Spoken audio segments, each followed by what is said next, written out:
Well, good morning. It is my great pleasure to welcome you to the Professional Development Seminar here in Seattle on my own personal turf.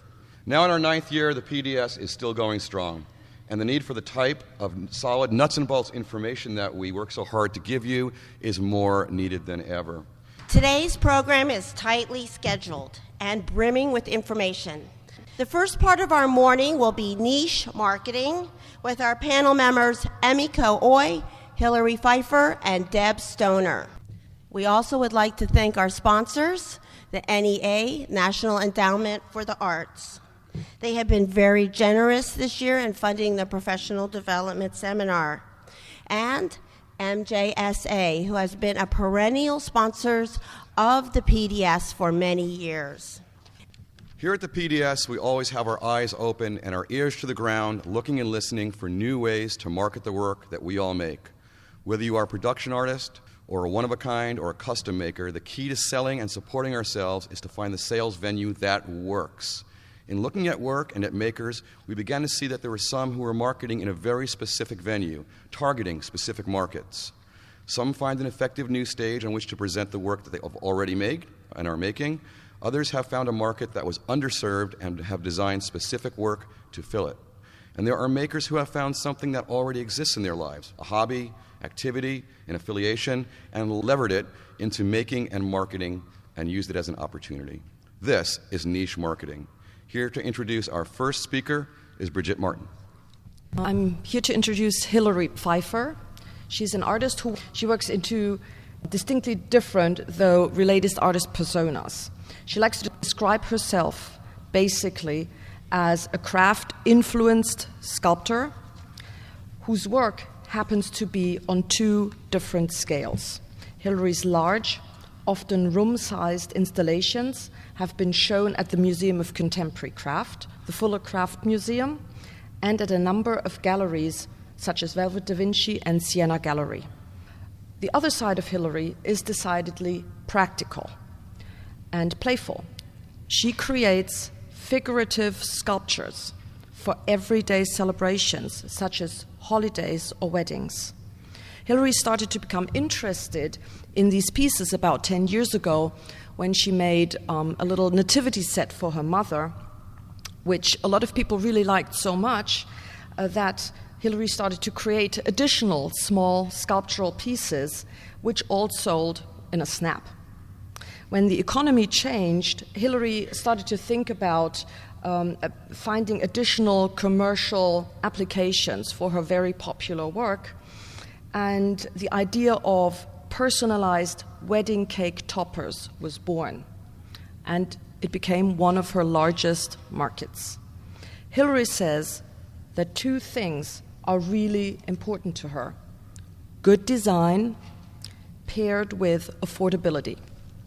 She will speak to us today about the specific niche that she found with her work in the big wedding accessory market and beyond.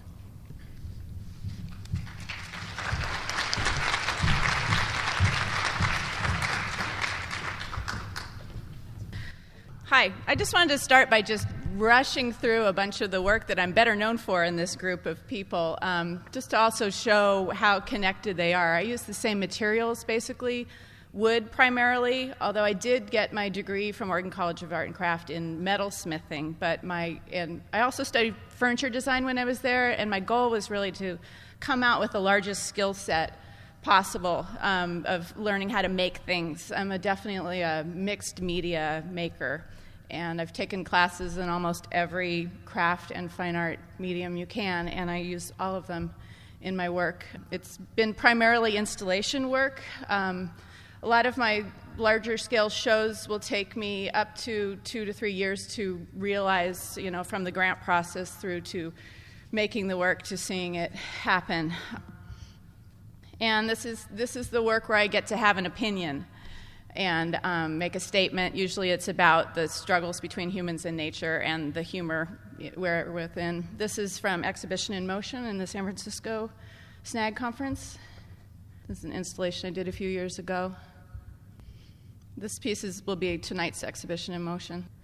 But what I was asked to come talk to here about is my alter ego, Bunny with the Tool Belt. That's my business name that I use for the small wood sculptures that I'm going to talk about today. I have a lot of influences that are behind this work that are really important to me. When I was a kid, I wasn't one of those girls that liked baby dolls. I was one of the girls that liked stuffed animals. And these are some of the characters that were really big in my life, the Babar books and Miffy, the bunny. And then I was about 8 or 10 or something when Hello Kitty hit the United States, and it was really my first exposure to, marketing in a way that you could have a character and have it expand into a whole line of things, and I've loved that stuff all my life. 2 other big influences are on the top. It's a German Putztown. It's a tradition of having a scene under your Christmas tree, and we had this when I was a kid, and I loved taking it out every year, remembering all the stories associated with the things, and the tactility of a wooden object is very near and dear to my heart. And down below is Alexander Gerard, a mid-century designer who did these dolls. I really love the way that he markets them to adults, and they're very playful and colorful.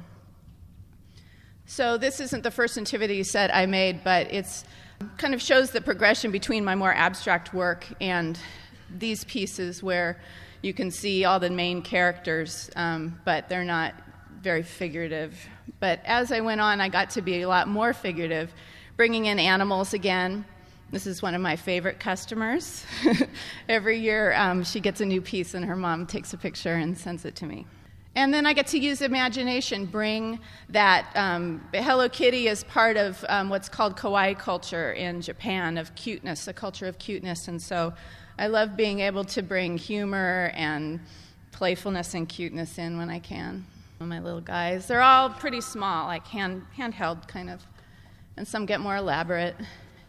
One of the other things that drives this business is I've been self-employed artist for over 20 years, and one of the big businesses I had was doing a greeting card business. I didn't attach my name to it. I had about 3 employees. They were all handmade, and I learned a lot about holidays and marketing for, how do you make something that somebody will want throughout the year. So these are Valentine's pieces.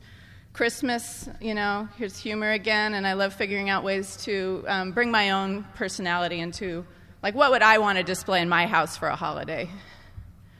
And then sometimes installation work comes in. This is a project I did for the Museum of Contemporary Craft with this Bunny with the Tool Belt work where it was November, so I had a Thanksgiving dinner on the train that went around and then all my characters. And the wedding cake toppers started just as part of my regular line. This was a very early design that's very simple, kind of like the nativity set, boiling down that bride and groom figure to a very elemental thing. But over time, I started expanding more on what the figures look like, working with couples. And my primary goal is to have this happen at a wedding where maybe this is a very nice lady, but, the stuffiest person in the room, the stuffiest relative, the most conservative relative is going to come over and, learn something about the couple, because I tend to work with a lot of people who want their personality on the cake. They're spending money to have a handmade thing on their cake that they're going to keep in their house afterwards and remember. It's one of the few mementos of a wedding that you take with you afterwards. And I get lots of custom projects, and I love them because it's just like it was to be in school where you get an assignment that you weren't expecting. And so the challenge of okay, I got to make a robot space monkey. I can do it. And then they spin off sometimes into somebody liked their topper so much I made place card holders based on the Beatrix Potter animals. And then I'll just conclude by saying my latest project is based on this elephant design where I keep playing with the design over and over again. And I'm going to do a whole project this summer which will be an alphabet book called Alphabet. And I'll do an animation. I've been doing stop-action animations to advertise. This is Japanifant. I made it for a benefit for the tsunami relief. So every elephant will have a different letter of the alphabet, and it'll be very imaginative, like the succulent. So anyway, thanks.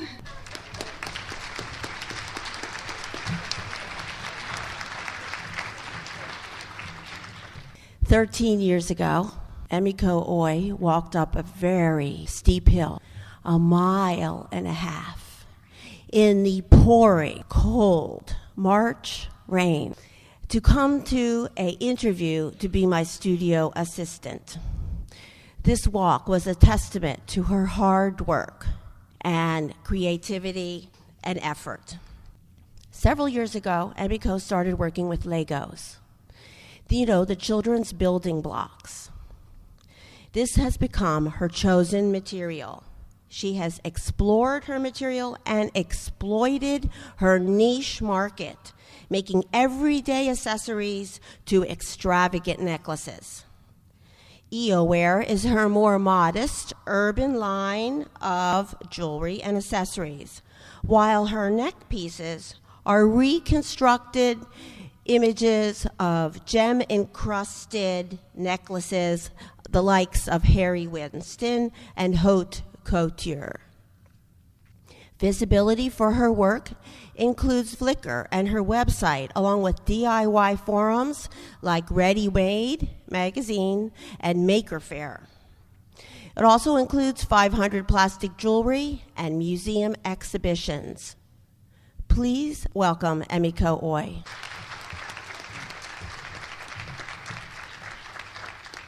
Thank you, Harriet. So, like many of you, I am attracted to shiny, colorful things and tend to hoard them. And so I've been hoarding Lego for the last 7 years or so and have been daringly coined the Lego Lady, which I don't mind being called. Lego geek culture is permeated over society. So, you can have an eye app for your phone. Black Eyed Peas wore a Lego dress, and it's also in art, in architecture. And so people often ask me, you must have played with Lego all your life as a kid, right? And I said, well, actually, this is the only documented image I have of me playing with Lego, and that was a Christmas when I was 2 years old, and my uncle bought me my first set. And that was the only set I ever owned until 7 years ago when I started doing production work. And I was doing these earrings out of recycled plastic, so I've been doing a lot of recycled materials in my work previous to Lego. And so I was toiling over these plastic earrings, and Harriet said to me, you're spending way too much time on a pair of $60 earrings. Why don't you take a trip to the Lego store at the Hillsdale Mall? And that was the beginning of the journey. So then I started making pieces for production, more fashion-type pieces, and all of a sudden the blogs were talking about me. This is PC Magazine. I was selling at the SF MoMA Museum store, doing shows. Also, I did ACC last year. And then you may be familiar with my work in the exhibition in print last year, curated by Garth Clark. So what is the key to my success, people will always ask. And my number one answer is professional quality photography. So it's great that I'm up here with this panel, because that is, if one thing you take away today is have amazing images. Of course, have amazing work. That always helps too. But you can have amazing work and bad images, and nobody's going to care about your work. So I shoot most all my work now, and it's all with natural light. So it's not rocket science. You do want to pay professional photographers, of course, yes. But you can do it on your own, too. And this was my studio for a long time. The bathroom, perfect diffused white light in the bathroom. I love it. But I do have a professional quality camera, and I do understand Photoshop and photo quality digital software programs. So you really need to teach yourself. Now, what I was finding is when I was shooting images of people wearing the work, that is what the editors of magazines and books were always attracted to. The human element, telling a story, a narrative, and of course having a good model shot. This was also in Metalsmiths magazine. And then I was discovering that even when I was doing smaller trunk shows or retail shows, that the writers of the articles would always gravitate towards the exhibition work, or they would choose pieces that weren't even in the show or even part of the same series. So I find that was very interesting. Or they were exploiting the Lego and not even showing my work. So there's that Lego My Art. That's not a Lego necklace. That's somebody else's work. But because Lego was such an easy thing to grasp onto for the general public, all of a sudden I was in the article. So my second tip would be take risks, don't get stuck, don't be a one-trick pony, have some balance. Now balance is always tricky for us as artists because we want to work all the time, and I'm the worst person at that since I don't sleep. You really want to try to balance. If you do production work, do some exhibition work. I highly, highly stress that. Like you may want to sit in your studio and make work that you can sell right away and make money and make a living, because a lot of us struggle. But I find it's really important to do bigger pieces, get noticed by museums, get in Metalsmith magazine, make people want to buy your smaller work because you're making bigger, important work. And so Ficeri is a wonderful gallery. Hopefully you guys all got to see them during the exhibition crawl the other night. They just do so well by me. I can't say enough about Ficeri. And so occasionally they'll have exhibitions where my work is in a bigger exhibition, aside from being one of the regular jewelers in the store. And she's so well connected with the press that the press will latch on to my images when I'm in a show. So my first Royal Jewels is my exhibition collection, where I started looking at Lego in a different way, and how do I bring this out into a bigger public other than just doing the trunk shows and the retail shows. So I was going and looking at historic jewelry and how royalty has all these fabulous jewels. And so began investigating that more. And so I would also recommend experimenting with your media and playing with it. Of course, Lego is a no-brainer. That's a toy. But I would actually put together the sets. People will donate sets to me, and I'll put them together to understand the material better, take risks, and then I'll also think about my production work at the same time. So, making a big piece, but then somebody's going to want to buy that $60 bracelet because they can't afford the $5,000 necklace, and maybe someday they can afford it. And so, what can I make for someone to take away right away that's being sold in the museum shop next to the exhibition? And also just knocking myself off. So that Sig Noir piece, the bigger piece on the bottom corner that was in the magazine, I was like, well, I want to be able to wear something like that all the time. So like what I'm wearing right now, that's, it's adjustable. It becomes a bigger piece, the top center there. So it's okay to knock yourself off. And then this is some of the work I've been doing lately with the found objects in combination with the Lego, based on historic paintings and sculptures by other artists. So the third tip would be take note of who's buying your work and who's attracted to your work, and be accessible. If you're not online, you don't exist. So you got to be online. And as Glenn Adamson was saying yesterday, it's about intimacy and the emotional charge people get when they handle something. And so I was discovering doing these larger exhibitions where the public was allowed to try on the work and take photos of themselves modeling in a private moment, or how they felt when they put something on. They were transformed. And I would also discover when people were talking to me at a show or when I was doing an artist talk that once they noticed it was Lego, they kind of glazed over and they go back into the past somewhere. They go back to a happy place where either they played with Lego, or if they were a mother, they were tripping on it in the dark. And so they started telling me their story, and that was the important thing. I still remember what Rob Walker said at the ACC conference in Minnesota, that the important thing is it's not so much about your story. You may think it's your story, but actually the important thing is being accessible to others and telling their story, having the work touch them in a way where it's their story as well. And that's why I feel the Lego work I'm doing is really touching a lot of people. By be accessible, I mean be online. Now, it's great to have a website. I would highly recommend it, but, it's a lot of work. So you could have a blog. A blog looks a lot like a website. And the thing that always irritates me is when people don't update their blog. Like, it's been 6 months since you last posted. Like, hello? You can just put up an image and say, I'm going to be at this show. Try to be a little more current with yourself. Then people are going to really want to care about you if you care about it. So maybe that's too much work. You're not very technically savvy. That's okay. There's Flickr. I use Flickr as my online gallery, and I put up all my artist statements, information about the piece specifically, description, sizes, everything is up there. And why is because you'll get that call from a reporter saying, my deadline's in 2 hours. Can you send me stuff? And I'll just send them a link, and they will lift verbatim what I've put on the website or on Flickr. And so you've just got to be ready. And having it out there already makes it easier. There's a lot of people trolling around on the web. You'd be surprised. A lot of curators, a lot of museum people, they will find you this way. And so you have to be ready. You have to be up there. And it's just, I mean, Flickr's so easy. You just put the image up there, just take the time to do it or to teach yourself.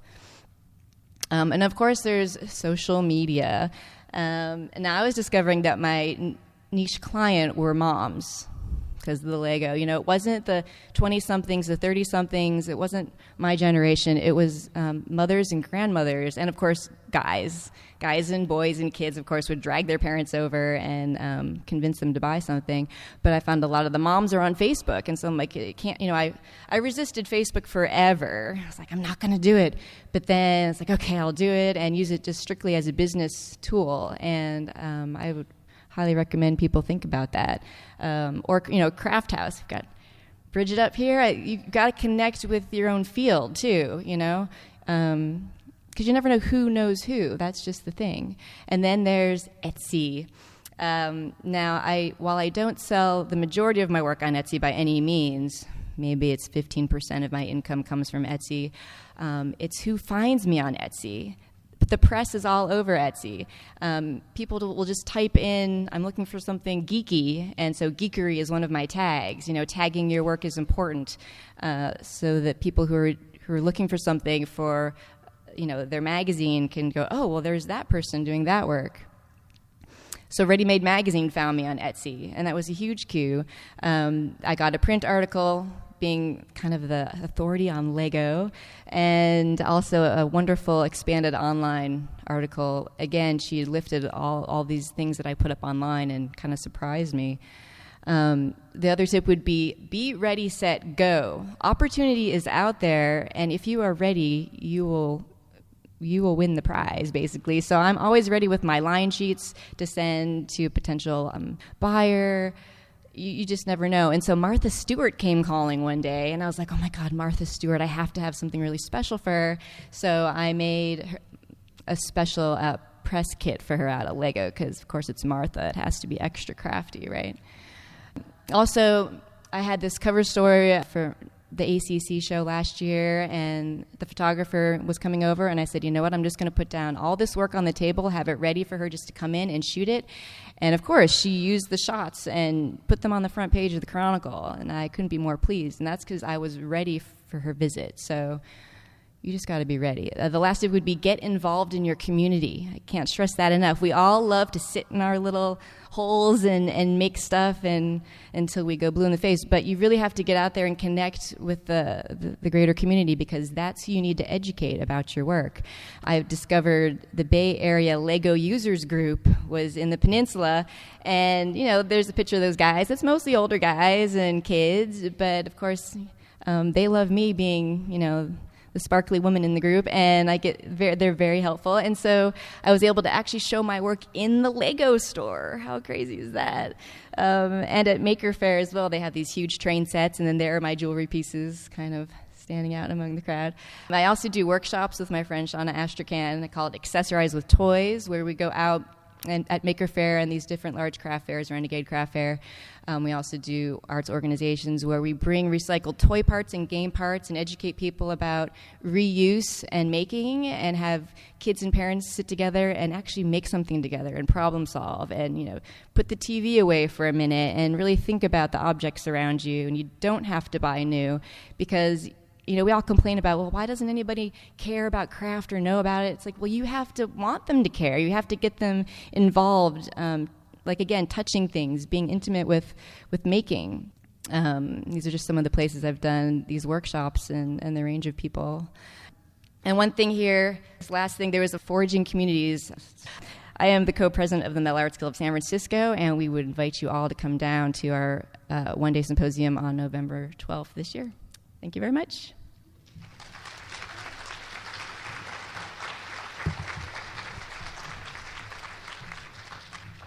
A small artist at large is the banner under which our next speaker, the multifaceted Deb Stoner, conducts business. Deb has a knack for turning what interests her into small business ventures that include pet photography, a line of jewelry made from retired and repurposed steel files, homegrown and cast organic jewelry, eyewear design, and teaching. Deb has spoken at both the 1994 and the 2004 SNAG conferences, has served for 9 years on the board of the Haystack Mountain School, has worked as an eyewear designer for Donna Karan and Anne Klein, and as a timed piece designer for Movado watches. She lives in Portland, Oregon, and lectures and teaches around the world. On a personal note, her swimming pool is where I discovered that bowling balls actually float. Please welcome a quintessential niche marketer, Deb Stoner.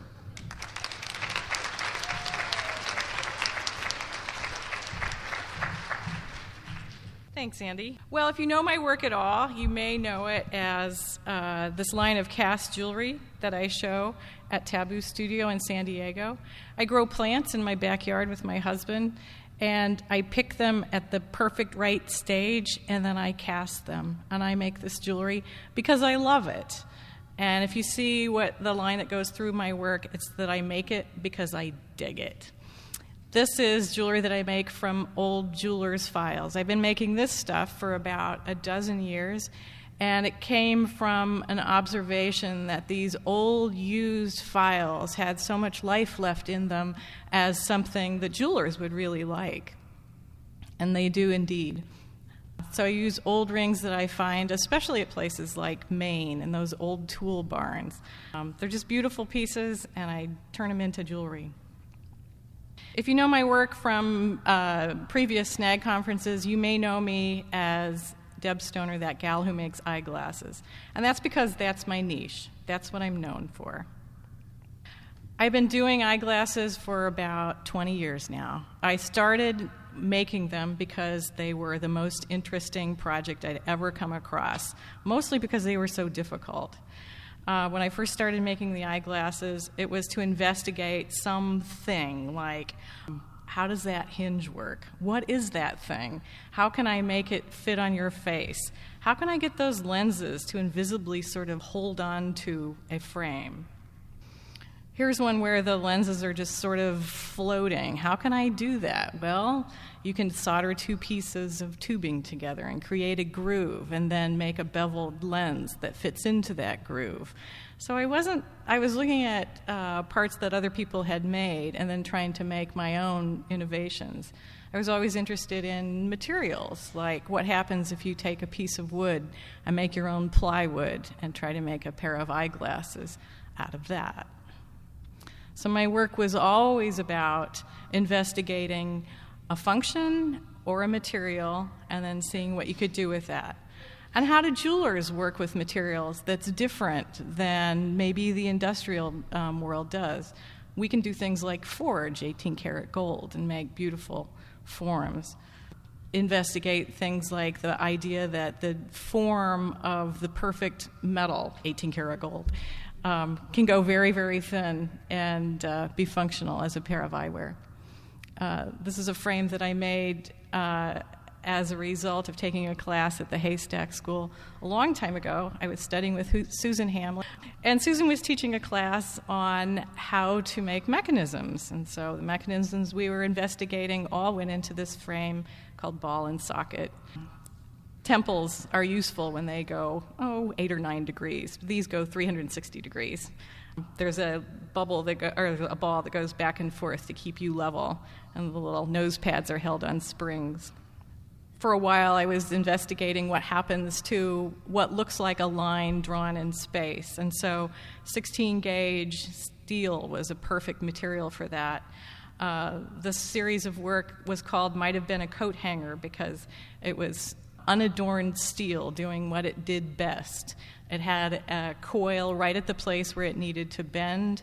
It had a bypass that was soldered so that I could drill it and tap it and thread it and hold lenses in place. So that series got real involved because there was no end to this seemingly very simple idea of taking a line and extending that line and making just a pair of eyeglasses from a single piece of wire. But since I'm a jeweler, I also have to ornament things with maybe a diamond and platinum ring.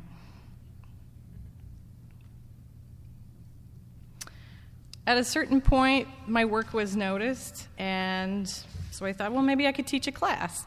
So I started teaching what I knew.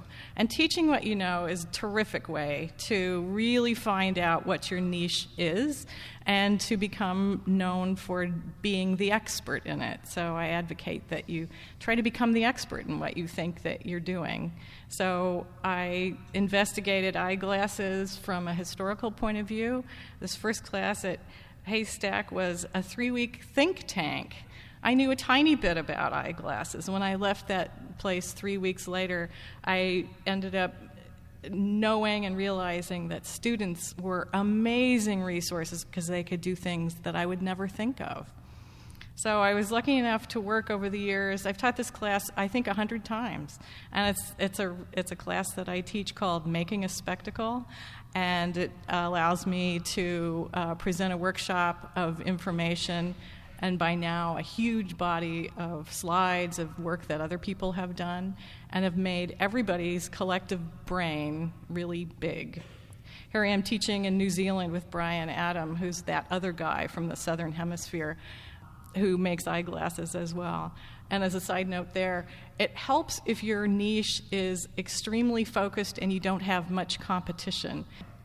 These are more student work, and you can see that pretty great people have taken the class. And it's gotten me to travel. It's been a terrific concept to be able to go all over the world and introduce this seemingly very arcane subject to people and have them learn and understand how the design world works. So it was Penland just last summer. Another way that I became known for my niche was that I curated a show. And that show was called Op Art Eyeglasses by Jewelers. This was for a SNAG conference in 1994. That's a long time ago, but people still come to me and talk to me about that show. And the reason that it was so memorable is because it was so, excuse the pun, it was so focused, and it was so... The great thing was I got to, think up who would I want to invite to investigate this idea. And so I just made up a list of all those people who I'd like to see, and I shot off postcards and invited them, and I got 55 people from all over the world to say, sure, I'll participate in that. And that was a terrific thing. Since it was so focused, it allowed for grant writing to happen, to get a catalog to happen, to get the show to travel. That was very, very useful. This is my favorite. At a certain point, I needed a job, and I thought, well, maybe I could work in the fashion industry. So again, it was one of those things where I just sort of thought up, well, who would I like to work with? So I sent a package of slides to, this is before, it was so easy to have an online presence, but I sent a package of slides to some of the people at Donna Karan, and I got a letter back saying, or a phone call back saying, no, we don't have any design work for you, but can you make prototypes? And so I said, yes. Of course I can. I had no idea what that meant. But I said yes, and saying yes has always been a very, very good thing.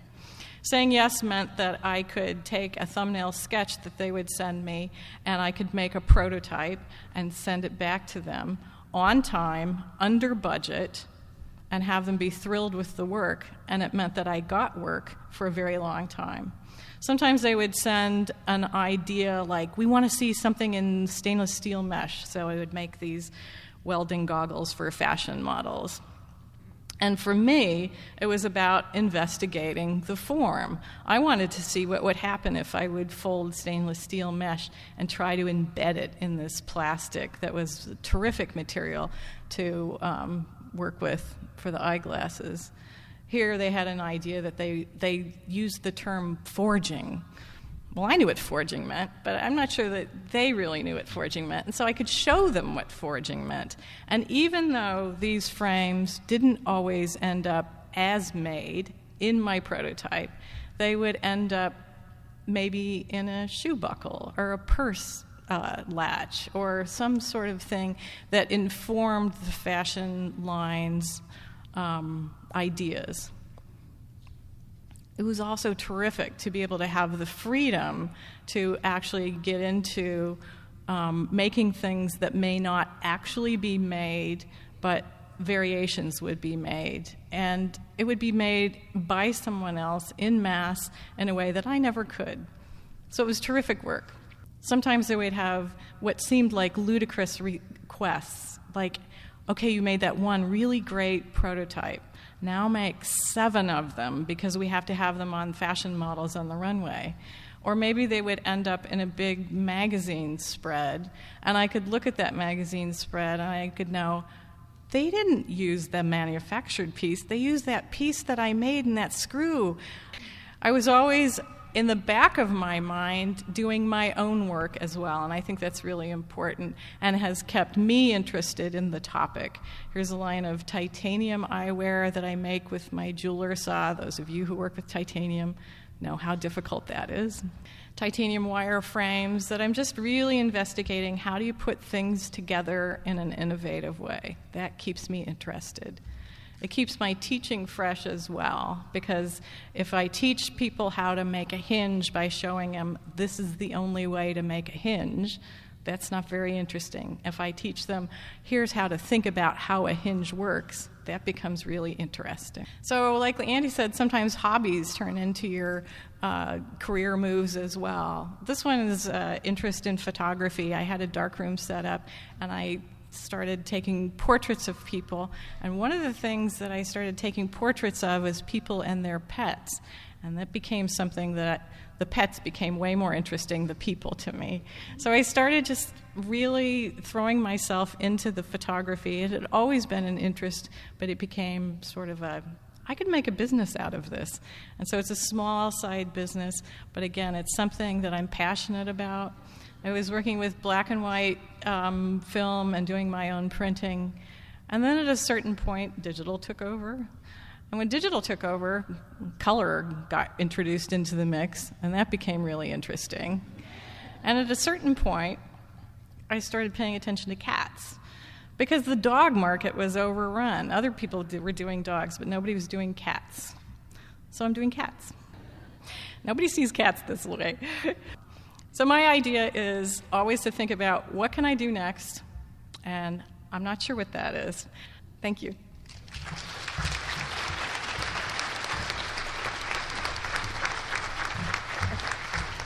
This concludes our niche marketing segment. A handout on niche marketing prepared by Deb Stoner is available at the web link on this slide. Additional presentations with audio recordings are available. In fact, all 3 hours of program content from the 2011 SNAG Professional Development Seminar and the lunch discussion were recorded. The presentations and audio recordings are divided into 5 segments. Segment 1, niche marketing, includes insights from 3 entrepreneurial experts. There is also a niche marketing PDF handout. Segment 2, digital images, is a tutorial about image file extensions. A 1-page PDF handout provides a handy guide. Segment 3, Photography in Flux Part 1, offers the perspective from 3 professional photographers. The Photography in Flux handout includes links to online digital photography tutorials, photography tips, and guidelines for working with photographers. Segment 4, Photography in Flux Part 2, provides informative comments from 2 print media editors with examples of both great and unacceptable images. Segment 5, there is a lively podcast of the question and answer lunch discussion between speakers and audience participants. Finally, look for the PowerPoint tutorial and companion step-by-step handout on how to build a better drop shadow. In conclusion, we would like to thank our 3 sponsors for their support: the NEA, National Endowment for the Arts, MJSA, Manufacturing Jewelers and Suppliers of America, and of course, SNAG.